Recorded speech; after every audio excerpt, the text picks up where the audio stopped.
What's going on, everybody? It's your boy Spencer, and welcome to an Amazon Original Series Saturday. Presented by Coors Light. Yeah, whatever. Raid Not Shadow actually. Legend, something like that. Someone in the comments section just this week was talking about that. He was talking about some credit card, and I'm like, before you sign up for your credit card, be sure to sign up for Raid Shadow Legends, where you get to play as 12 different races. That's funny. I took the little description from the App Store.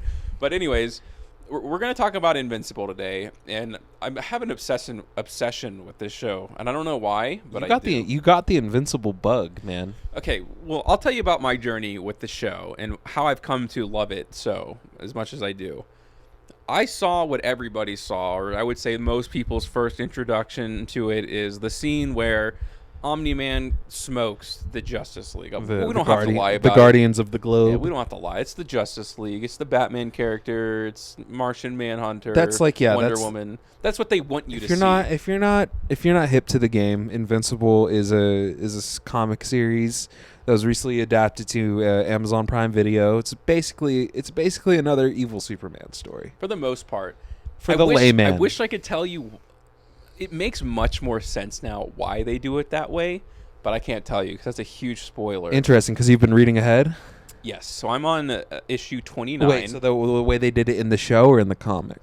Which makes more sense now? The reason why they are the Justice League or the Guardians of the Globe, it actually has a purpose. Interesting.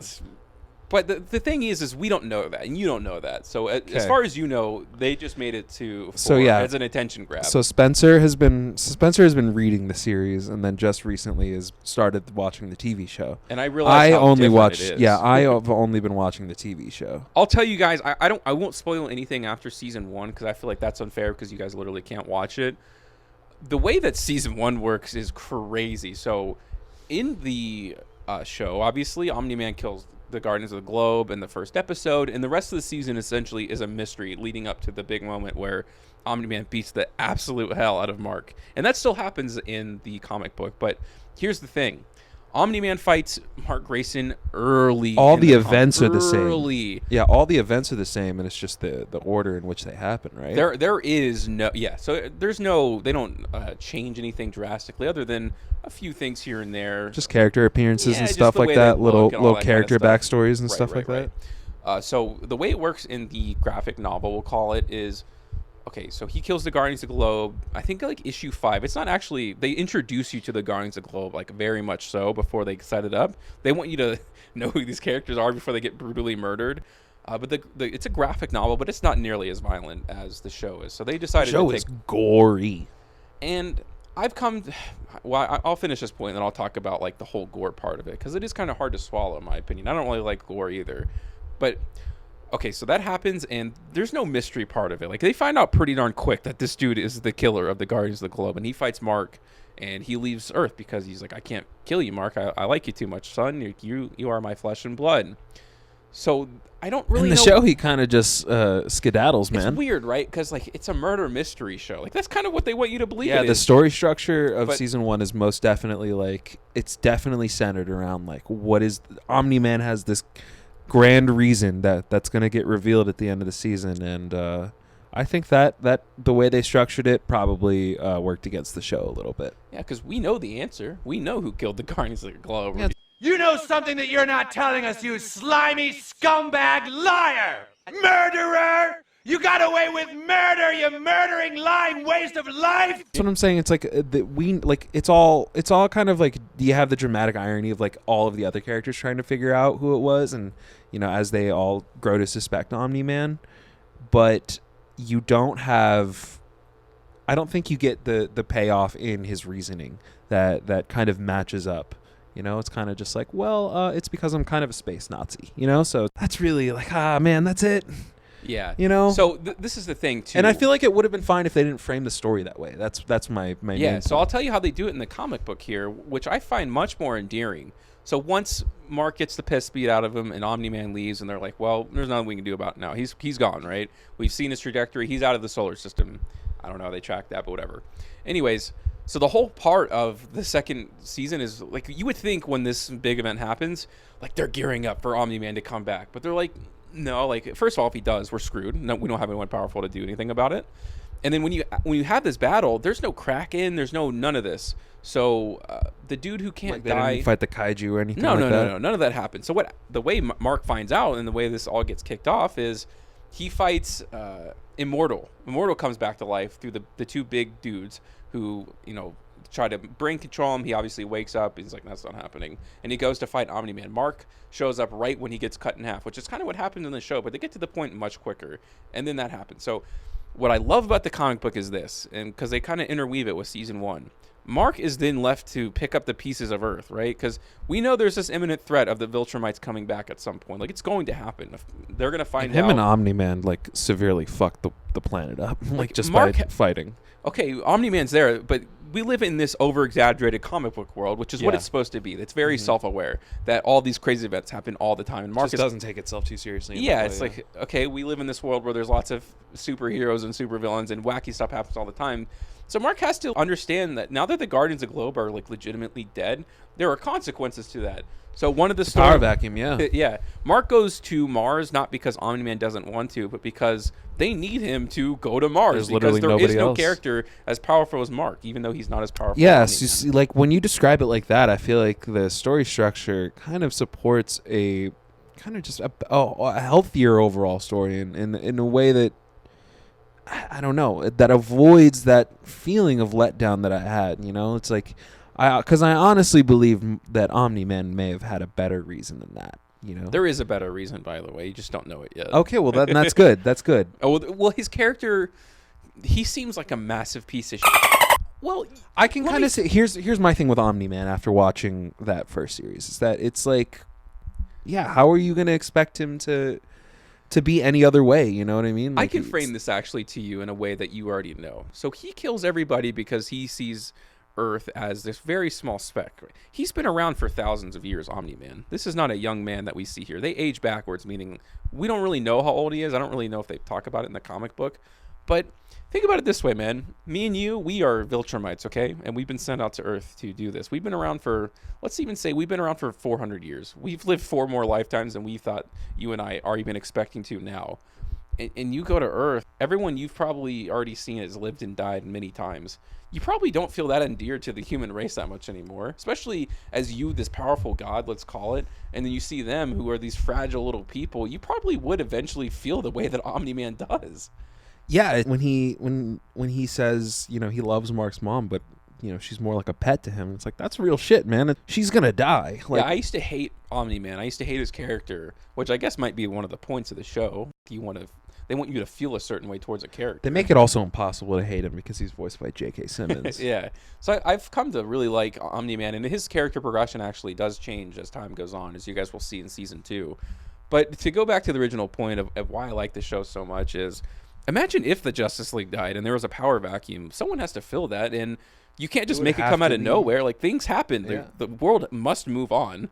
And they also do a really great job, right, where there's big world-ending events, but people, me and you, or I guess I should say the regular folk, we also have to live, right? We still got to pay our rent and everything like that. And I think they do a good job of seeing those microcosms of, here's the superhero world, and then there's still gang wars going on. Like, Yeah, that's it's a straight problem. up a thing of this society has fully accepted its, given the responsibility, relinquished the responsibility of, public safety and saving, keeping people safe to the superheroes. So it's just like whenever superhero stuff is going on, they're just like, we'll let the superheroes handle it. But there's also but that at the same time, you leave superpowered people to do normal people shit, and that's where you see like Mark getting screwed over by the Titan fella and stuff like that. How do you feel about Mark, by the way? I'm curious to hear an outside perspective on his character arc here. I like Mark. It's interesting. It's interesting because it's very archetypal. It's very Peter Parker-y, and not in a way that he's, Peter Parker is a Jesus character, I feel like, Pretty he's much. supposed to, Peter Parker is wholly good, but Mark is a dumbass kid. He's a dumb teenager. He's willing to stop being a godly superhero and, doesn't understand the full weight of the responsibility of being a superhero. And he's willing to throw it all away just to get some punani. And that is that's part of the experience, right? The coming of age, and that's where the coming of age stuff really starts to settle in. And I don't know, it's interesting because I'm not really sure what place that kind of story has in Invincible. I'm not really sure Invincible should be. Do you think it should be a coming of age story? I think the show accelerates. I think it's more of one of those Code Geass situations. Interesting. Where Mark feels like, I can do this. I can go to college and save the universe. So where he just feels like he's fully in over his head, and he has. I just don't think. I think he's naive. Like, I think he's truly is. Yeah. Like, I think Omni-Man has a real point, man. Like, I think as you really look at the series and you look at the Earth in context, where it's really nothing, Mark thinks that. Well, Mark is 16 years old or something around that line. I think that's my 18 years issue. old. I think that's my issue is that like Omni-Man is very solidified in his stance, and it's not like they're. I'm not gonna make I'm not gonna devil's advocate genociding the human race, but if I'm thinking from Omni-Man's perspective, like I can understand why Omni-Man would think that, and I think there's a valid argument against what Omni-Man wants. It's like that. We should preserve, like, life is sacred in and of itself, and that it should be preserved. And it's not really any one mortal being's responsibility to take life from others. And so I feel like if Mark was a less naive character, he could have been the one to make that argument. But that's what I really, really like about Mark. It's not Mark loves life. Like he sees the value of Viltrumites, and he also sees the value of humans. It's like he just wants people to be able to live. Yeah, whatever I just that wish means. he was less of a dumb kid to where he could like better express that. Yeah, but think about it. But I guess it is still through his actions. He still he's does still an defend. Earthling, right? Yeah. Like he still has that Earth type of perspective. And imagine if me and you tomorrow had the abilities that they did, where we could travel to Paris in 3 hours or whatever the case they say it is. My brain would start falling apart, dude. I think about the weight of the responsibility on that as well, right? Yeah, I would. The crack ability under to that. save everybody on the planet, but not being able to do it, if that makes sense, right? Like You have the capability. like you essentially you would go mad. I think. Yeah, that's what I'm saying. You could pick any, like, if you're like him, you could pick any one person out of a line and save them from any perilous physical situation, but you can't do it all at once. Yeah, that's what's kind of fucked up. insane. I think that's what they really do a good job of exploring. I don't think Superman has ever really. They've never gone down that route. Yeah. It's they probably have in some capacity, but they probably haven't. I mean, I don't want to talk about like realism in an animation, television show, but it's kind of more realistic consequences. Like people are gonna he's gonna try. If he's not careful with the people he saves, he could kill them. This was actually the fight between Omni-Man and Mark is much better in the show. I'll say that. Because when Omni-Man chucks him into that giant apartment building, he's like, let me save these two people. It's like, Mark, I hate to tell you this, brother. This building is falling down. You're not going to be able to save people from this collapsing building. And he's trying to grasp that. He's trying to be like, wow, this perilous situation is not perilous to me. This building could fall on top of me, but I want to save these people. But Mark, buddy, like these people are going to die, and he struggles with that, and he views it. He checks his hand. He's like, wow, thank goodness I saved these people. Like that woman's arm fell off much longer ago. I think that's where the gore comes in and kind of provides that extra oomph. You know what I mean? Because we're talking about, it doesn't really feel like the Superman itself. Like they haven't really explored that kind of story of just like what happens if Superman fails. Yeah, what if he doesn't? What if or at least did an experiment in high school of the Iron Man scene where he saves all those people. Yeah, let me explain. Mark tried this to do that from these people fall. Okay, you can explain. Let me explain this. I had a what was it? A 11th grade physics project in which you had to take a scene from a movie and either prove or debunk it on a physics level. And so I chose the scene from Iron Man 3 where he has to rescue a bunch of flight attendants who are falling out of the sky after a plane blows up. And so what Iron Man does, he just flies through the sky picking all of them up, and they're in free fall, right? They're falling at a terminal velocity. It's a set number that they're falling at. And so my whole thing was that by the time Iron Man grabs all these people and has to stop their momentum going downwards so they can hit the water at a safe speed to where they won't, like, their bodies wouldn't explode and shatter into a million pieces.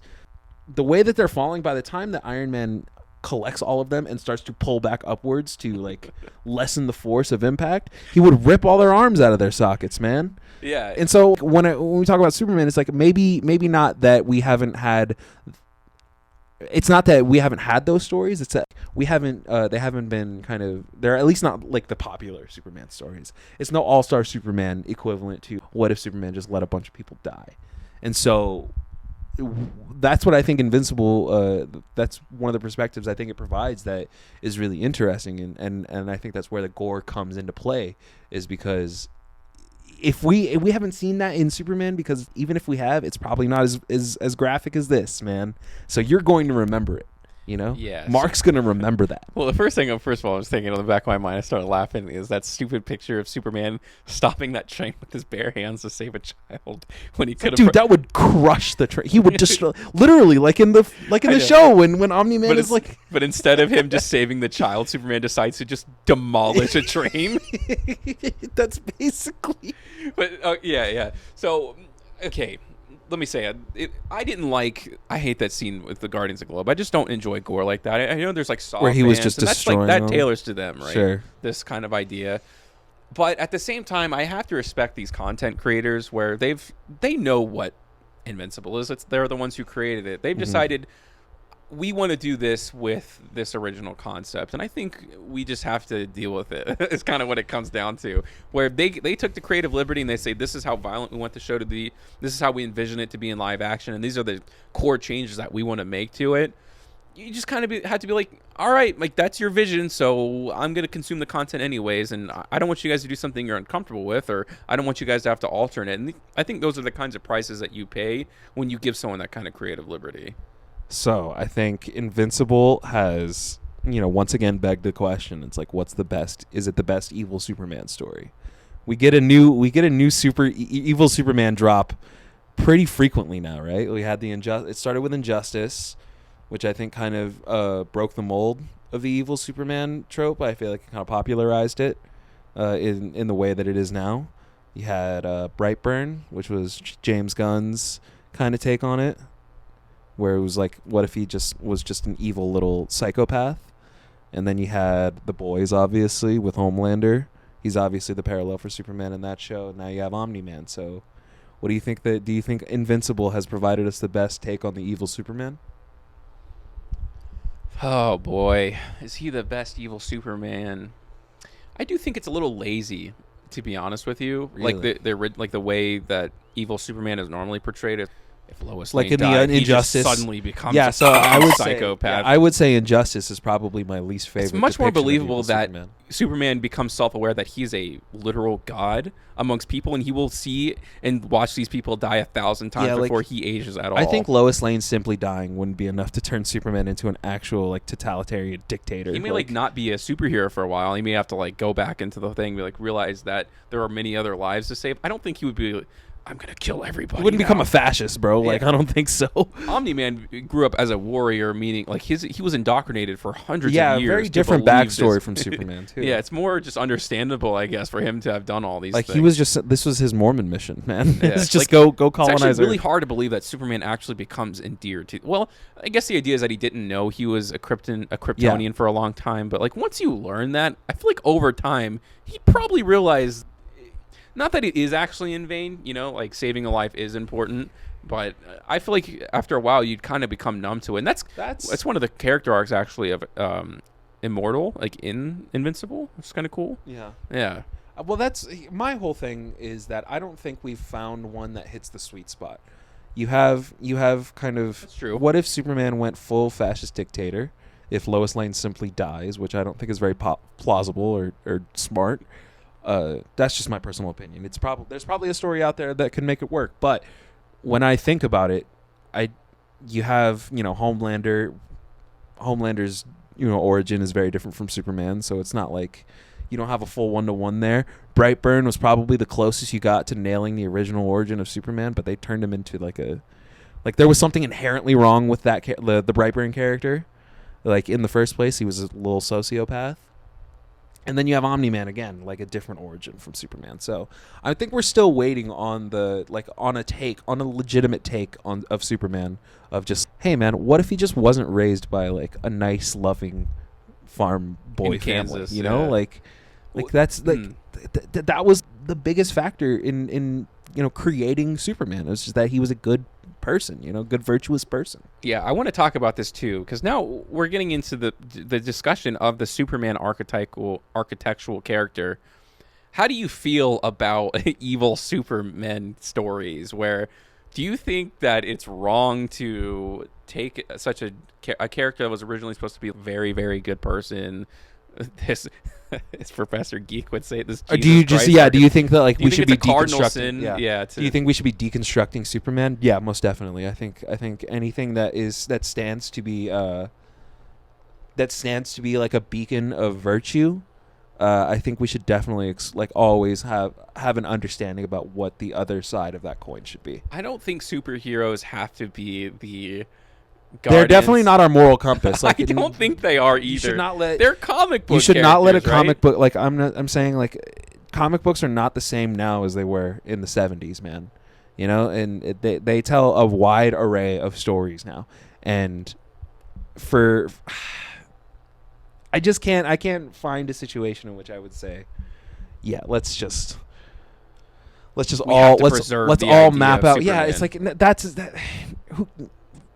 your parents are supposed to teach you how to be a good person, man. Not a comic book, Yeah, no, I agree with you. I think I like these stories because we've all had these thoughts before. When you see Superman, the first thought you have is, hey, what if he wasn't a good guy? I mean, that's just a natural thought everyone has. And like I said, if we're gonna have a Superman and him be some kind of beacon of morality and responsibility, we should all look to Superman. I think we should also have an understanding of what happens when the very real situation you encounter in life when people abuse the immense amount of power they have. And that's a thing that I feel like is prevalent, and I think a relevant story to tell people.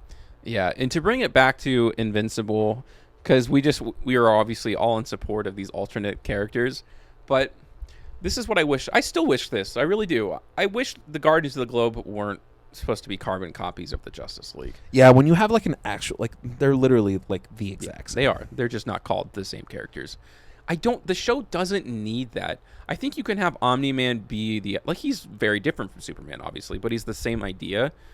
Mm-hmm. Like, it's still different enough where I'm like, that guy's not Superman, but what if Superman was actually aware of Krypton? Like, what if Krypton was still alive today? What if he was essentially what if he was the a son of story is. Krypton above being a kid before from it exploded. Kansas? Exactly. Or like just an American citizen. But the other ones are still like very much so. Like, we're supposed to believe that Red Rush is obviously the Flash, and to see them brutally get killed, the show is so good on its own. Like, it tells these stories that comic books simply you just thought it was a haven't little explored. gratuitous. Yeah, you want people, like, the driving force to people's show was that moment, but I think the story in and of itself, once you get past all of that, is beautiful, and it's amazing, and it's incredible, actually. It goes down these paths that no other comic book tries to do. Yeah, and it's good on itself. You don't need everyone to know about your show because you killed the Justice League. Yeah, to the uninitiated, that would be what the show is about. To someone who doesn't. Why I didn't want to explore the story. Yeah, that's what I'm saying. To someone who doesn't who isn't fully well versed in the story, that's what it is about. And it's not,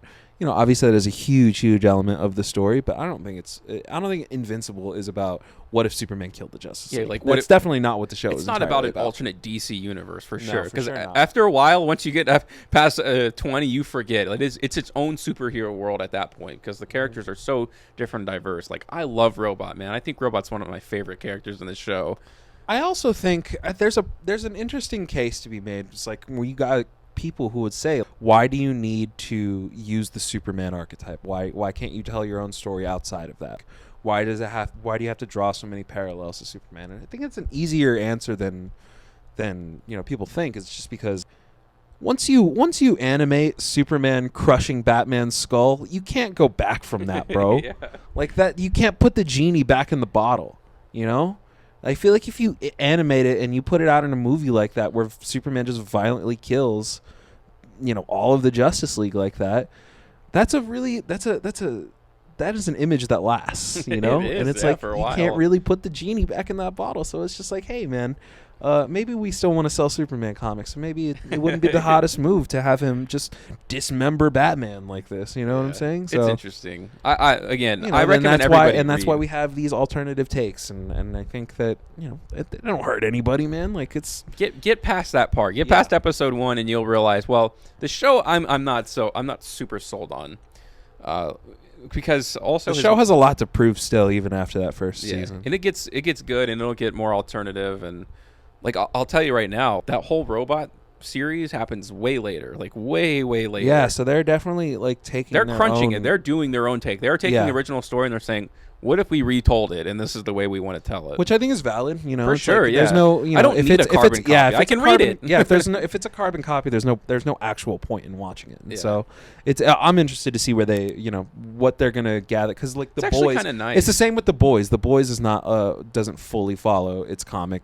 source material and stuff. So it'll be interesting to see where they go with it. It's kind of cool, right? Because when I've never seen The Boys, but you've talked about how the show is like really like super depressing, like Really dark. It's really dark and nihilistic, man. It's cynical in a way that I don't think is productive. Yeah, and Invincible doesn't go down that path. It seems like it when you first watch the show, but it really does start exploring. No, there's something there for sure. I think, like I said, The Boys is very nihilistic, and it's very cynical.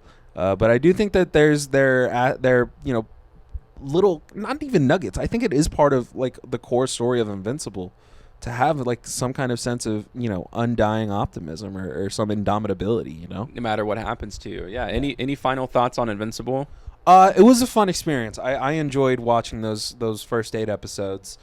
I think that they have a good amount to work on if they want to kind of become a mainstay in this space. It's captured everyone's attention. It has become a big thing. And so I think that if kind of fine tune your story beats a bit going into the second season, and I think that we could have something really special on our hands here. For sure. This is one of my favorite series ever. Like, it's first of all, before I finish it, I do want to say we've been in a so I'll say we've been in a year of a lot of superhero television content. Does it, you got the WandaVision, you were in for a couple episodes of WandaVision. Not really into Falcon and Winter Soldier, so is Invincible the best superhero for me content of the year? And also, what I really wanted to mention here is this is anime, by the way. Like, it's essentially anime, the bro. It idea feels that anime kinda, and these animated series are different is such a fallacy. I was looking at some of a lot of the animation style. It's like they use a lot of the same techniques as they do in anime. It's so weird that we view these as such separate mediums now. Like, you could compare They're this not, to man. Demon They're Slayer the to same. me. They're the same. It's the one and the same. They're just different stories. Like, we got to break down these walls. That's what we're gonna do. They do just kind of tell different stories, yeah. Yeah, without a doubt. So yeah, that's gonna do it. I just really want to talk about it. Read it. That's what I read. that's, Invincible. My I biggest think, takeaway is read it, because it's better to me. It is way better in the comic book, and that's fine because making an animated series is so different than making a manga. Like, you're writing a book, no one tells you the direction to write a book in. Like, when you are on an Amazon, they're going to tell you that a lot more stuff to worry about. They want this kind of stuff, right? Like, they need you to hit these deadlines. They need you to tell this kind of story. They want you to alter it in this way. Yeah. So they're going to have to make compromises for us to get it on the television screen. And I think that we need to have a healthier relationship with content, It's naive to think otherwise, It's naive to think that there won't be like this. It's naive to think that this project is like their unadulterated, like, this is what we wanted to do with the animated series. Yeah, we take these things for granted way too often. Yeah, just understand the process and appreciate the medium in and of itself. Go read it. Other than that, let us know what you guys think about the show. Let us know if you have read the comic books, if you're not interested in doing that, or if you just love the animated series and you think it's the Think, Mark. Think, Mark. But other than that, that's going to do it for today's episode of Amazon Original Series Saturday, and we'll catch you guys next time.